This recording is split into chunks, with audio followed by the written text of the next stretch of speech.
suspended lunges in the TRX. Now, we can look at this movement and we can actually apply it to any particular range of abilities. And so if this is a person who's a beginner, we can look at this and say, hey, here are some of the principles you need to apply when doing this. When you look at the professional athlete, you can say the same thing. Here are some of the principles you need to apply when doing this.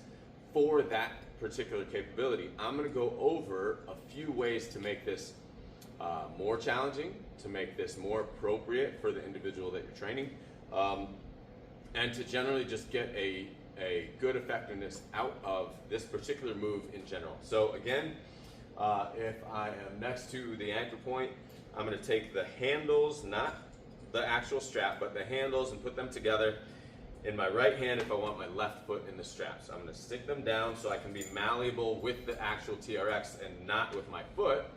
And then I can just stick my foot behind and then into the straps.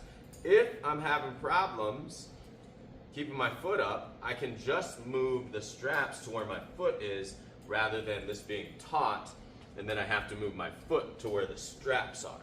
Right? It's just a little stability issue. So if I can keep this malleable, right, I can move the straps to my foot. Right? From there, I'm going to hop out.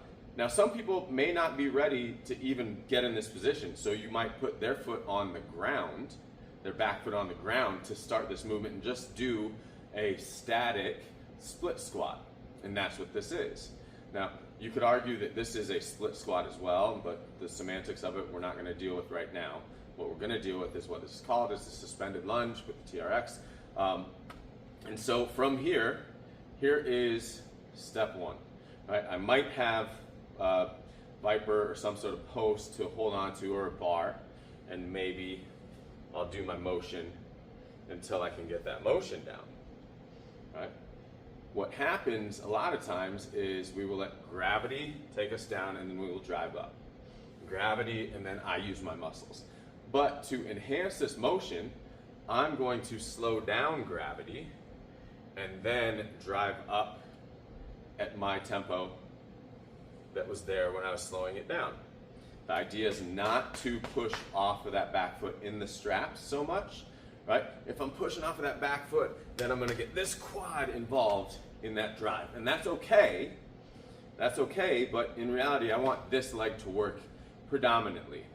All right, so I'm gonna take a little bit of pressure off that back leg and try to drive and load this front leg.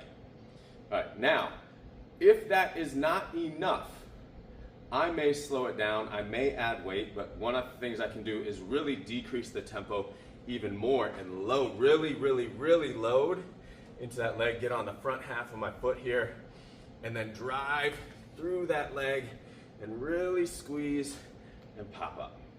All right? So I get the quads involved, I get that glute definitely firing. Now I've got stability, so my foot is a little bit on fire right now.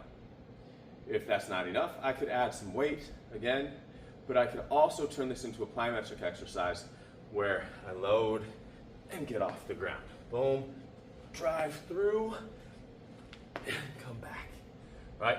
If at any point I'm losing my balance, I don't try to regain my balance crazy. If I'm falling out of whack here, and this leg is dying, I don't try to stay up, right, from a safety perspective, because this leg is stuck in here for right now. I'm just gonna simply put my hands on the ground, reset, and then when I'm ready to finish my reps. Maybe I'll do 3 more jumps. Reset. Now my knee's on the ground. I can just shake my foot out and get out of there. So up to you how you utilize the straps to get into that position of balance, control, stability, but also growth. This is one of the best exercises you can do to really get that full leg involved, right? From the bottom of the foot, ankle complex is working, right? You've got that calf complex working, all the way up through the whole leg. So it's not isolated by any means. It's integrated into what that leg want to do and should be doing together.